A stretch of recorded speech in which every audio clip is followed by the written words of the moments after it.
திருமணத்துக்கே வரம் தேடும் நல்லுள்ளம் கொண்ட அனைவருக்கும் திருமுருகன் சேனல் சார்பாக வாழ்த்துக்களை தெரிவித்துக் கொள்கிறோம். நம்ம சேனலில் வரக்கூடிய வரன் விவரங்கள் அனைத்தும் முற்றிலும் இலவசமானவை. இது பெண் வீட்டாரின் முழுமான சம்மதத்தோடு தான் பதிவிடுகிறோம். நம்ம சேனலில் ஃபஸ்ட் டைம் பார்க்குறவங்களா இருந்தால் சப்ஸ்கிரைப் பண்ணுங்கள், லைக் அண்ட் ஷேர் பண்ணுங்கள். உங்களுடைய கருத்துக்கள் எதுவாக இருந்தாலும் மறக்காமல் கமெண்ட் பண்ணுங்கள். இந்த சேவை முற்றிலும் முழுக்க இலவசமானவையே. சரி, வாங்க இன்னைக்கு இருக்கக்கூடிய சில வரன் விவரங்களை பற்றி பார்க்கலாம். மணமகள் பேர் பார்த்திங்கன்னா ரோஹிணி. உங்களுடைய வயதுன்னு பார்த்திங்கன்னா 37 வயதாகுது. எங்களோட ஜாதின்னு பார்த்திங்கன்னா இந்து சமுதாயத்தில் யாதவர் ஒரு பிரிவை சேர்ந்தவங்கன்னு சொல்லியிருக்கிறாங்க. எங்களுடைய ராசின்னு பார்த்திங்கன்னா கும்பம் ராசி, சதயம் நட்சத்திரத்தை சேர்ந்தவங்கன்னு சொல்லியிருக்கிறாங்க. எங்களுடைய கல்வி தகுதின்னு பார்த்திங்கன்னா 12வது வரையும் படிச்சிருக்கதா சொல்லியிருக்கிறாங்க.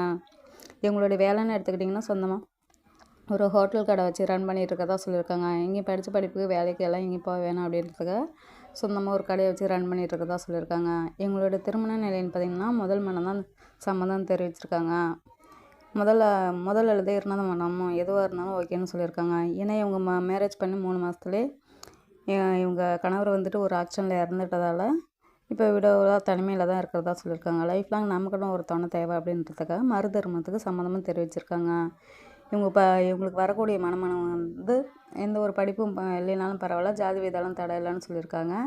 தனக்கு வரக்கூடிய கணவரது எந்த ஒரு குடிப்பழக்கமும் இல்லாத தன்னை லைஃப் லாங் நல்லபடியாக பார்த்துக்கிற சிறந்த மணமகன் தான் தேவைன்னு சொல்லி கேட்டிருக்கிறாங்க.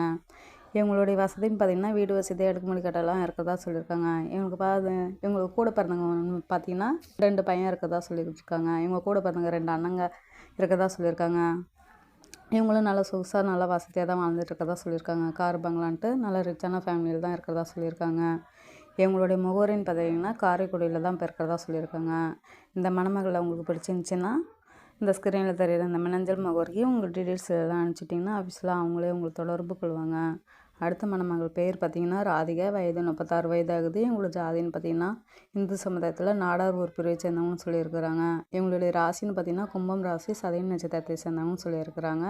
இவங்களுடைய கல்வி தகுதின்னு பார்த்திங்கன்னா 12வது வரையும் தான் படிச்சிருக்கதா சொல்லியிருக்காங்க.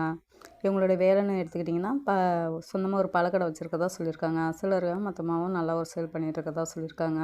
இவங்களுடைய திருமண நிலைன்னு பார்த்திங்கன்னா மனம் தான் சம்மந்தமாக தெரிவிச்சிருக்காங்க. எங்களுடைய முதல் திருமணத்தில் கணவர் கூட சில கருத்து வேறுகாரணமாக கணவர் பிரிஞ்சு தான் இருக்கிறதா சொல்லியிருக்காங்க. தனிமையில் இப்போ லைஃப் லாங் இருக்க முடியாது அப்படின்றது மறு திருமணத்துக்கு சம்மந்தம் தெரிவிச்சிருக்காங்க. இவங்க கணவர் கூட சட்ட ரீதியாக டிவோர்ஸ் வாங்கிட்டு தான் சொல்லியிருக்காங்க. தனக்கு வரக்கூடிய கணவரும் சட்ட ரீதியாக டிவோர்ஸ் வாங்கியிருக்கணும்னு கண்டிஷனாகவும் சொல்லியிருக்காங்க. இவங்களுக்கு குழந்தைங்களெல்லாம் எதுவும் இல்லை. அதே போல் தனக்கு வரக்கூடிய கணவருக்கும் குழந்தைங்களும் எதுவும் இருக்கக்கூடாதுன்னு கண்டிஷனாகவும் சொல்லியிருக்கிறாங்க. ஜாதி வேதாலும் தடை இல்லைன்னு சொல்லியிருக்காங்க. இவங்களுடைய வசதின்னு பார்த்திங்கன்னா வீடு வசதி, அடுக்குமொழி கட்டெல்லாம் இருக்கிறதாகவும் சொல்லியிருக்காங்க. நல்லா சொகுசாக தான் வந்துட்டு இருக்கதா சொல்லியிருக்காங்க. தனக்கு வரக்கூடிய கணவருக்கும் ஃபினான்ஸ் மூலியமாக ஹெல்ப் பண்ணி தரதாகவும் சொல்லியிருக்காங்க. சொந்தமாக பழக்கடை பார்த்துக்கிட்டா இருந்தாலும் ஓகே, அப்படி இல்லைனா ஓன் பிஸ்னஸ் அவருக்கு செஞ்சு கொடுக்கணுனாலும் எது வேணாலும் செஞ்சுக்கலாம் அப்படின்னு சொல்லி சில எதிர்பார்ப்போடு இருக்கிறதா சொல்லியிருக்காங்க. வீட்டோட மாப்பிள்ளையே வந்துட்டால் போதுன்ட்டு சில எதிர்பார்ப்போடு இருக்கிறதா சொல்லியிருக்காங்க. இவங்களுடைய முகவரின்னு பார்த்திங்கன்னா இப்போ ஈரோட்டில் தான் இப்போ இருக்கிறதா சொல்லியிருக்காங்க. இந்த மணமகளில் உங்களுக்கு பிடிச்சிருந்துச்சின்னா இந்த ஸ்க்ரீனில் தெரியுற இந்த மின்னஞ்சல் முகவரிக்கு உங்கள் டீட்டெயில்ஸ் எல்லாம் அனுப்பிச்சிட்டிங்கன்னா ஆஃபீஸில் அவங்களே உங்களுக்கு தொடர்பு கொள்வாங்க.